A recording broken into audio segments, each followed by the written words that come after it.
BCom part 2 में interpolation नया topic लेकर मैं आया हूं और मैंने पिछले लेक्चर में आपको कोरिलेशन कंप्लीट करा दिया था। मेरा विश्वास है कि आप घर पर रिवाइज कर रहे होंगे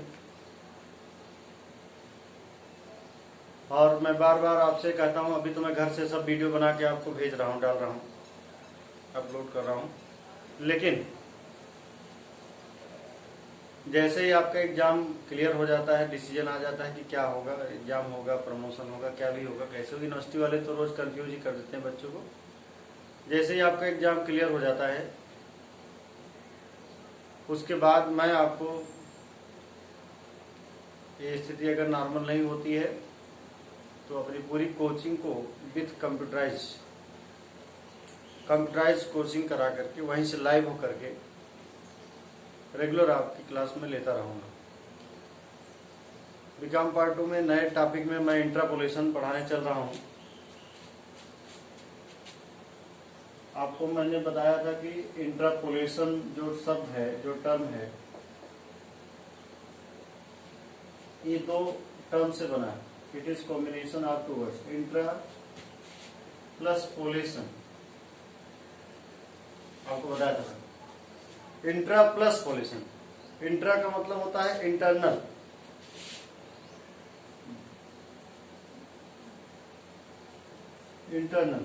और पोलेशन का मतलब होता है मिसिंग वैल्यू। इसका मतलब इंटरपोलेशन का मतलब हुआ है कि जब हम किसी भी सीरीज में इंटरनल मिसिंग वैल्यू हो, उसको कैलकुलेट करना हो, to calculate the internal missing value in a given series is called as interpolation. For example आप देखिए, जैसे मान लीजिए आपका ईयर है 2001, 2, 3, 4, ये 4 साल और आपका ये आउटपुट दे रखा है। इसको आपको ध्यान रखना है। 50 केजी में है मान लीजिए, सेकेंड ईयर का मिसिंग है और 75, 100 था। अब कोई आपसे कहे ये एक सीरीज है 4 साल की है जिसमें आउटपुट का इंफॉर्मेशन दिया है 2001, 2, 3 और 4। इसमें सेकेंड ईयर का प्रोडक्शन आउटपुट मिसिंग है। इसी को अगर हम मैथ में कैलकुलेट कर लें तो इसको इंट्रापोलेशन कहा जाता है। It is called as intrapolation. ये चीज आपका कंसेप्ट हो गया। अब मैं आपको बताऊं कि इंट्रापोलेशन के 4 मेथड होते हैं। आपको मैंने पढ़ाया भी था कि देयर आर 4 मेथड्स ऑफ इंट्रापोलेशन। कौन कौन से होते हैं मैं आपको बता रहा हूं।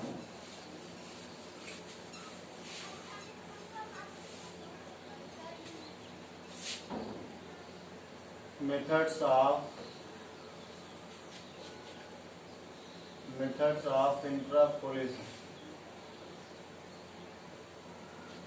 इंट्रापोलेशन के मेथड्स, इनको आपको ध्यान रखना है। ये 4 मेथड पर काम करता है, मैंने आपको बता दिया था। इसके 4 मेथड होते हैं। एक तो मैंने आपको बताया था बाइनोमियल एक्सपेंशन मेथड, हिंदी में द्विपद विस्तार। Binomial expansion method.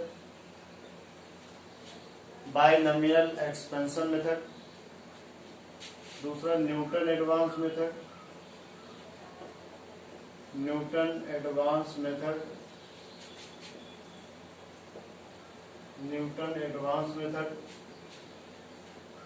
तीसरा मैंने आपको बताया था लैग्रेंज के बारे में। ये जो लैग्रेंज का मेथड था बहुत इंपॉर्टेंट मेथड माना जाता है। लैग्रेंज का मेथड बहुत इंपॉर्टेंट होता है।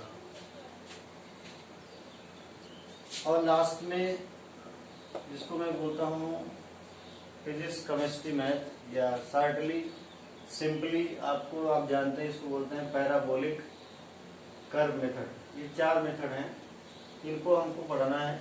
आज मैं पहले मेथड की केवल बात करूंगा, बाइनोमियल एक्सपेंशन मेथड।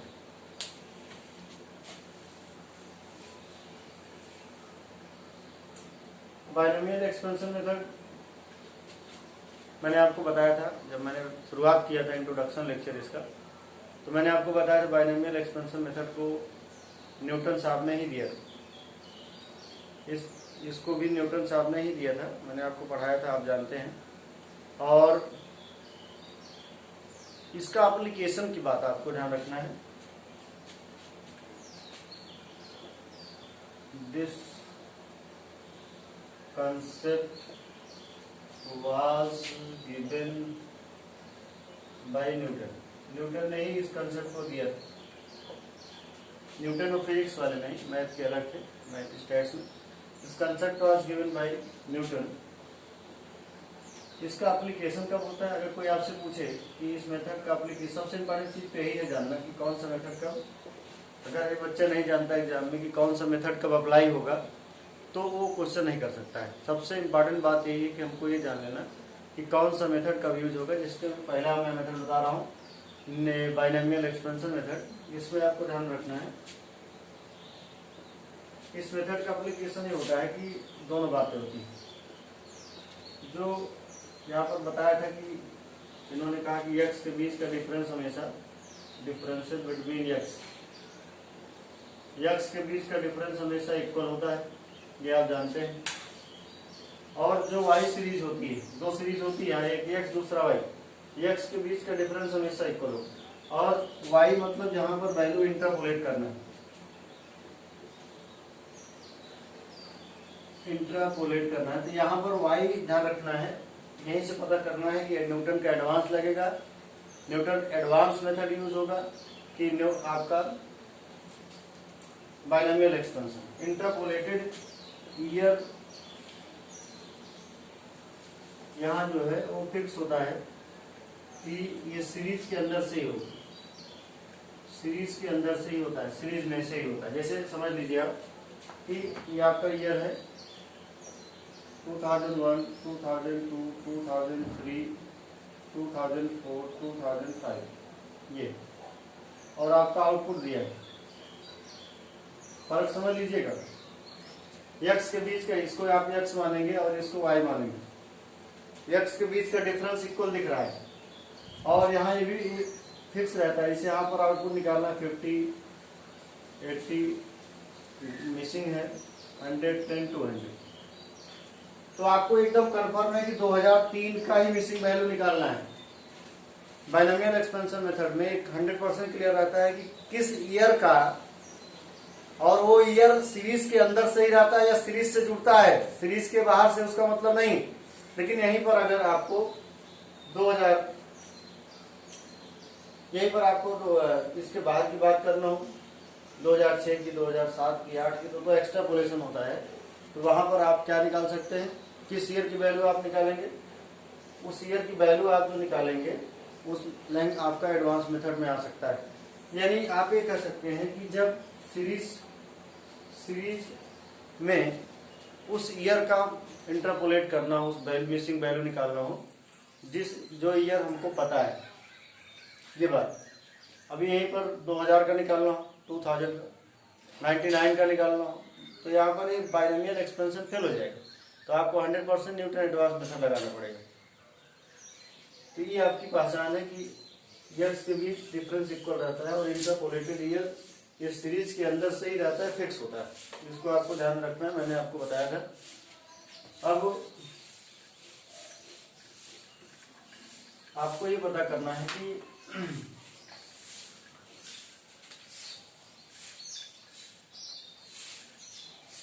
y की जैसे वैल्यू है, इसको इन्होंने क्या सबसे पहले डिनोट करी y0, y1, y2, y3 और y4। फिर आप एक छोटा सा प्यारा सा इक्वेशन बनाएंगे, और इक्वेशन कैसे बनेगा, 1, 2, 3, 4, यानी डेल्टा 40 का इक्वेशन आप बना सकते हैं। डेल्टा 40 ये बात, ये नॉन वैल्यू ऑफ y की नॉन वैल्यू पर बनता है। इसका मतलब है कि y की नॉन वैल्यू 4 है। यह चीज अगर आपको ध्यान रखना है, डेल्टा 50 की बात है, तो यहाँ पर नॉन वैल्यू ऑफ y जो हो सकता है ये 5 माना जाएगा। डेल्टा 60 कहीं लिखा हो, इसका मतलब है बाइनोमियल मेथड में नॉन वैल्यू ऑफ y ये 6। डेल्टा 70 की बात अगर करना तो इसका मतलब ये है कि non value of y a 7। Delta 80 की बात करना है तो इसका मतलब ये है कि नॉन वैल्यू ऑफ वाई ए 8। तो कहने का मतलब यहाँ पर हमको ये जानना है कि इंटरपोलेटेड जो आपकी मिसिंग वैल्यू कैलकुलेट करना है, इसमें वाई सीरीज में कितनी नॉन वैल्यू, उसी के आधार पर इक्वेशन बनता है। जैसे मैंने बताया यहाँ पर वाई सीरीज में 4 वैल्यू पता है, 1 2 3 4, तो यहाँ डेल्टा 40 का इक्वेशन बनेगा। और इक्वेशन कैसे बनता है ये भी आप जान लें, मैंने बताया था आपको, समझाया भी था, 2 एग्जाम्पल में दूंगा।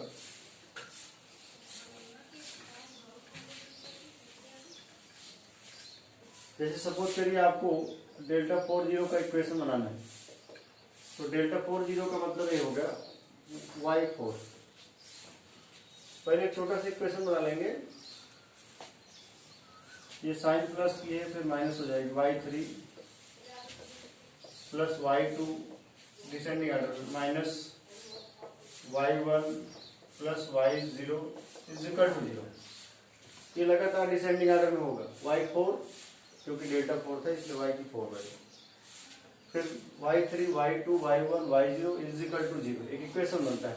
अब हम यहाँ पर इनको पहला जो आपका वैल्यू है y4, इसको कैंसिल करेंगे। कैंसिल कैसे करते हैं, यहाँ पर सपोज किया था कि y की वैल्यू 1 है। जैसे मैथ में a b c d x y z किसी भी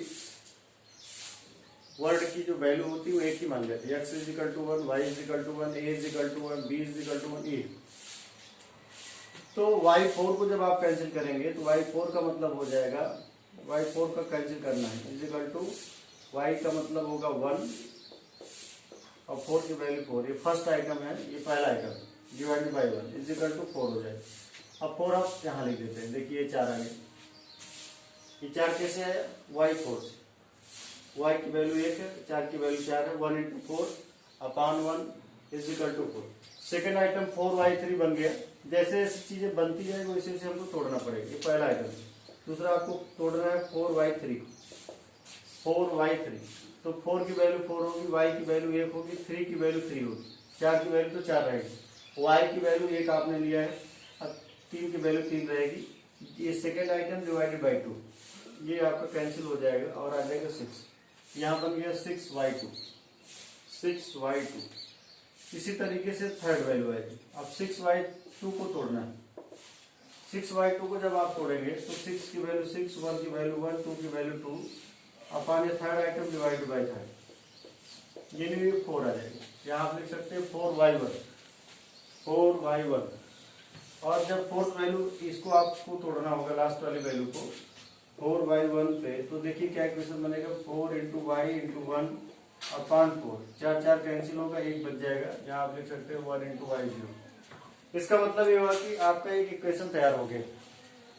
इस चीज को आपको ध्यान रखना है, डेल्टा 40। ऐसे आप इक्वेशन कई चीजों पर बना सकते हैं, डेल्टा 50, डेल्टा 60, डेल्टा 70, ऐसे कर सकते हैं। चलिए एक इक्वेशन हम लोग और बनाते हैं, डेल्टा 50। डेल्टा 50 का इक्वेशन का मतलब क्या हुआ कि y की 5 वैल्यू आपको पता है। डेल्टा 50 का मतलब है कि y की 5 वैल्यू आपको पता है। तो y5 पहली साइन प्लस फिर माइनस हो जाएगी, y4 plus y3 minus y2 plus y1 minus y0 is equal to 0। आप देख रहे हैं डिसेंडिंग ऑर्डर में लगातार y5 y4 y3 y2 y1 y0 is equal to 0। बस आपको ये तोड़ना है कि y5 की वैल्यू कैसे निकाली जाए, ये बात। तो y की वैल्यू मान लिया जाता है 1, तो सबसे पहला आइटम y5 1 इंटू 5, y5 का मतलब है y का वैल्यू 1 है, 5 की वैल्यू 5 है। First item divided by 1, 1 1 cancel हो गया, ये बचा 5। और आप यहाँ लिख सकते हैं 5y4 बाइनोमियल एक्सपेंशन।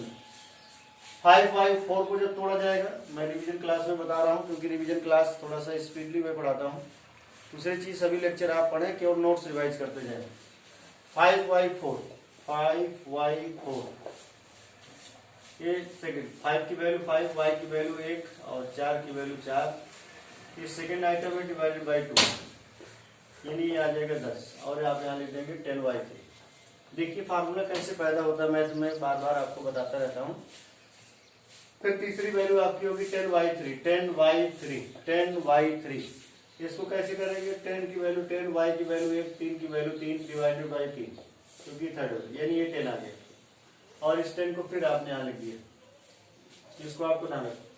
फिर फोर्थ वैल्यू पर हम लोग इसको तोड़ेंगे 10y2, तो 10 की वैल्यू 10, y की वैल्यू 1, 2 की वैल्यू 2 ही रहेगी। अब 5 4, ये देखिए आपका आ गया 5 और हमने लिख दिया यहाँ पर 5y1। और लास्ट में 5y1 को जब हम लोग कैंसिल करेंगे 5y1 है पांचवा आइटम है, 5 इंटू वाई इंटू 1 अपान ये पांचवा आइटम है, कैंसिल हो गया, बच गया 1, ये लास्ट में इक्वेशन बन गया। तो मैंने आपको बताया था बेटा कि यहाँ पर कंसेप्ट है कि y की नॉन वैल्यू क्या होती है, उसी के आधार पर जैसे y की नॉन वैल्यू 7 है तो 7 पर बनेगा, 8 है तो 8 का बनेगा, 9 है तो 9 का बनेगा, 10 है तो 10 का बनेगा।